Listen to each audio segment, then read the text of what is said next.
bring on board Mr.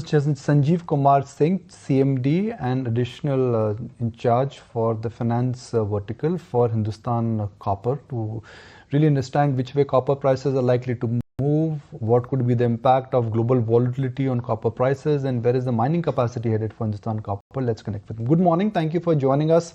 Let's first understand your view on where copper prices are headed, because copper is an indicator of global strength, and this year also copper actually has done rather well in a globally unpredictable scenario. Good morning, Nikunj. You rightly said copper is a good indicator of the economy which is growing, and that's why it is known as Dr. Copper also. The whole globe needs copper, not only because of the development, but because of lot of activities which are going on. For example, just I'd like to say, artificial intelligence, green energy, green steel, everything green, if you talk, it needs copper. So the copper demand is going to be very strong. Reserves are very limited throughout the world.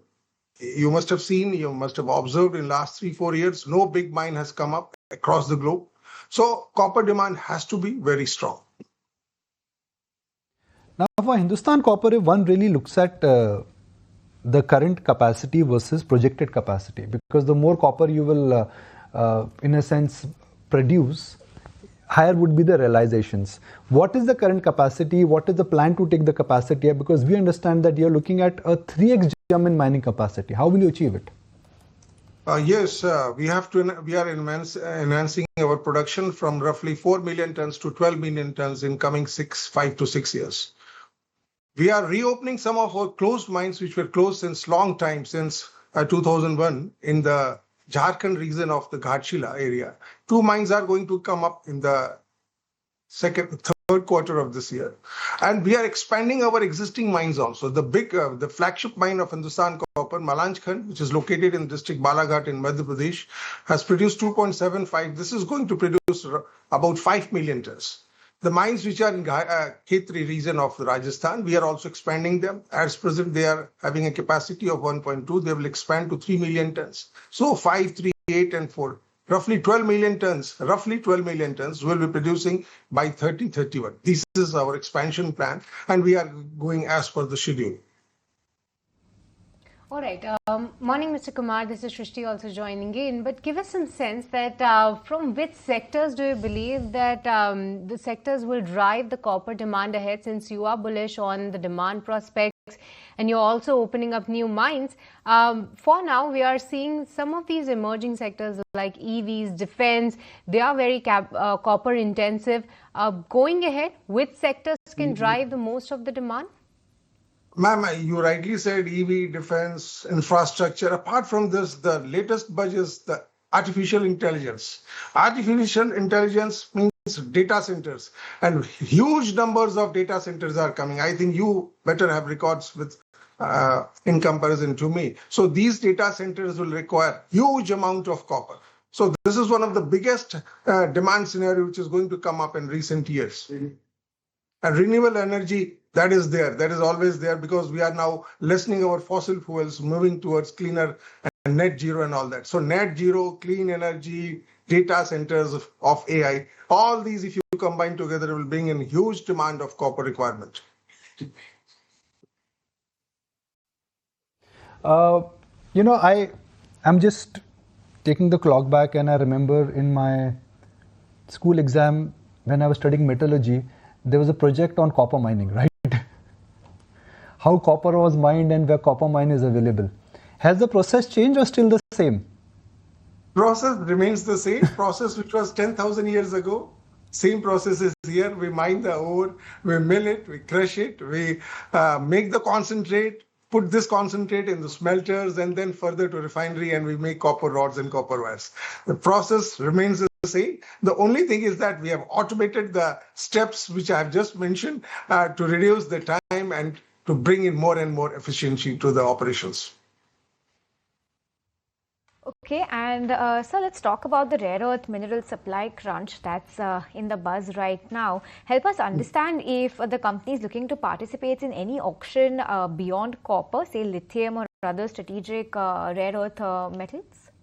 Ma'am, as far as lithium is concerned, you must be aware we have already a company known as Kabel, Khanij Videsh Nigam Limited, promoted by Hindustan Copper, MECL and NALCO, that is already in the business, taken 5 blocks of lithium in Argentina. But apart from that, SCL is also doing, we have made MOUs with number of companies in India also, RITES. We have already signed, we are moving ahead with RITES.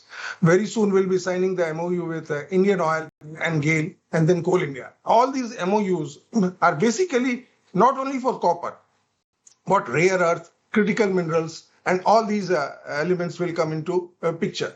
So, and the big thing which I like to mention here through your channel, that we have already signed an MOU with the world's biggest copper company of Chile, Codelco.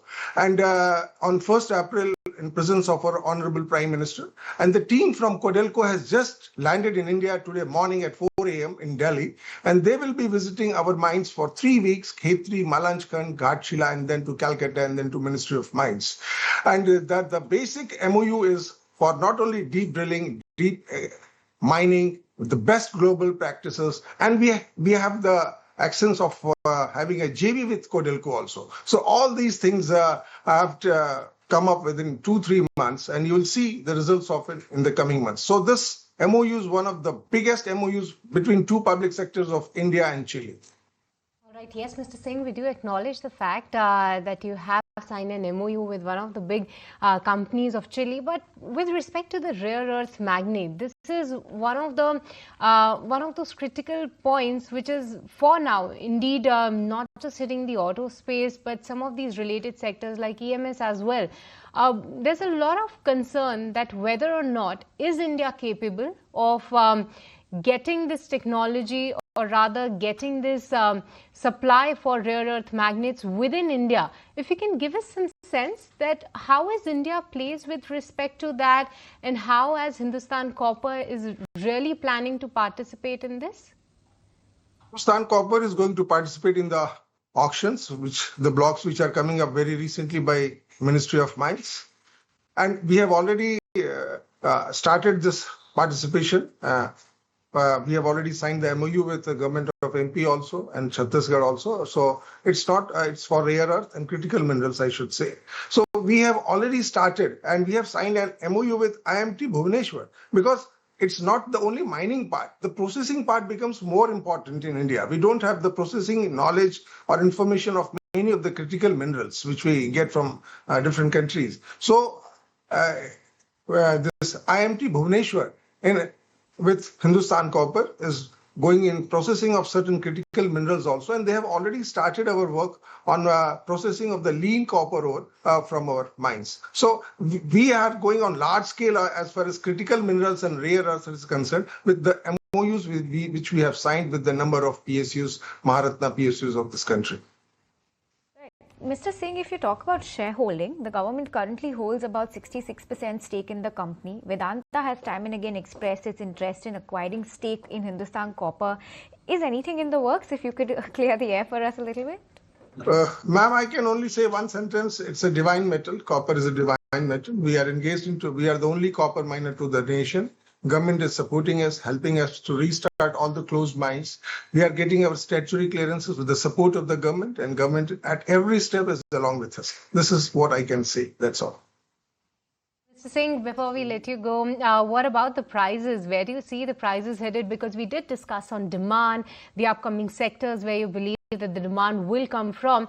And then, of course, the domestic factors are also at play.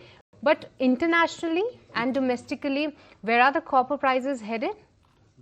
Ma'am, one thing I already mentioned, they have remained strong for last 1 year, and definitely they will remain strong in the coming years because of this demand and supply. As I mentioned just now, it is difficult to predict the copper prices as a CMD of Hindustan Copper, but definitely it will remain quite strong.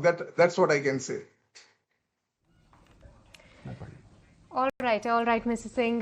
With this, we let you go on that. Really appreciate you taking the time.